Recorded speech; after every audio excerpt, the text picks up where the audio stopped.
Fozzie's Fabulous Easter Parade.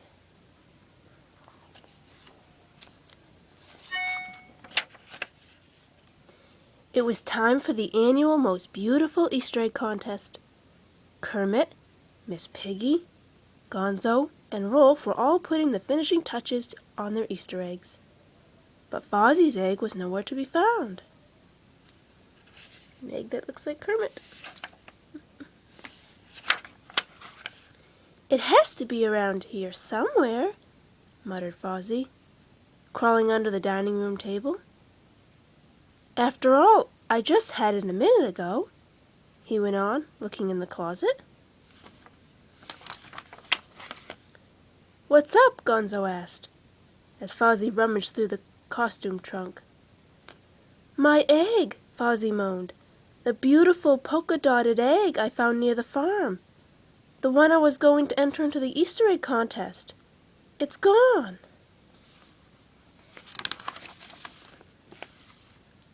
"Maybe a spaceship landed and some aliens took it back home with them," Gonzo suggested helpfully. "Or maybe the egg decided it wanted a vacation," he continued.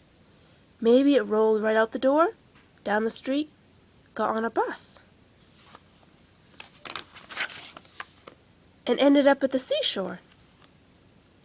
"Why would my egg want to go to the seashore?" Fozzie asked, shaking his head. "Who knows?" Gonzo said. "Maybe it likes the feeling of warm sun on its shell." "This is no time for jokes, Gonzo," Fozzie groaned. "I thought it's always time for jokes when you're around," Gonzo said. "This is different," Fozzie replied. "A missing Easter egg is serious. I was going to win with that egg, I just know it. And now I can't even enter the contest at all." "I know," said Gonzo. "Let's go ask Camellia. After all, she's the authority on eggs.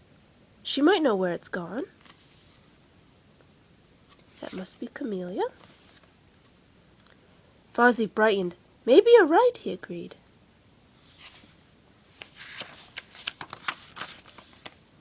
When Fozzie and Gonzo arrived at the farm, they found Camellia sitting on her nest, snoozing. "Camellia, my sweet," said Gonzo, "have you by any chance seen a beautiful polka-dotted egg roll by?" Camellia opened one eye. "Bawk," she squawked. "I thought so," said Gonzo. "You thought so what?" asked Fozzie. "I didn't think so what?" Gonzo asked, frowning. "I thought so." "So what did you think?" Fozzie yelled. "Your egg is right here," Gonzo said with a satisfied smile. "Where?" asked Fozzie, looking around frantically. "Here," Gonzo said, turning to Camellia. "Camellia, would you please lift your tail feathers?" he asked politely. And there was Fozzie's egg. "Thank heavens!" Fozzie exclaimed, breathing a sigh of relief. "I was afraid it had been egg-napped." Fozzie reached into the nest to take his egg, but just then there was a tremendous crack. As Fozzie watched in amazement, his Easter egg hatched, and inside was the most beautiful little chick he had ever seen. Then one by one all the other eggs in Camelia's nest hatched too. "Now what?" Fozzie asked in dismay. "I can't enter the most beautiful Easter egg contest with just a shell."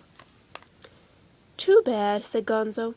"But you know, those chicks are awfully cute." "They sure are," Fozzie agreed, smiling. "And that gives me an idea."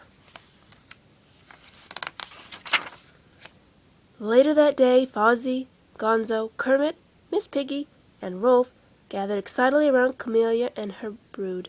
It was time for the most beautiful Easter egg contest to begin. "I have an announcement to make," Fozzie said, clearing his throat. "This year we're changing the name of our contest. From now on it will be called the Most Beautiful Easter Egg or Easter Chick Contest. And this year the winner is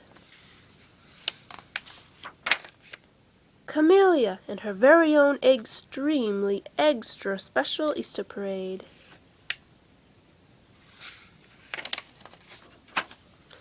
"I thought this was no time for jokes," said Gonzo.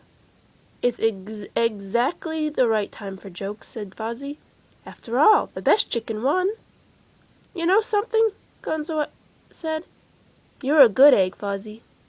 And nobody disagreed.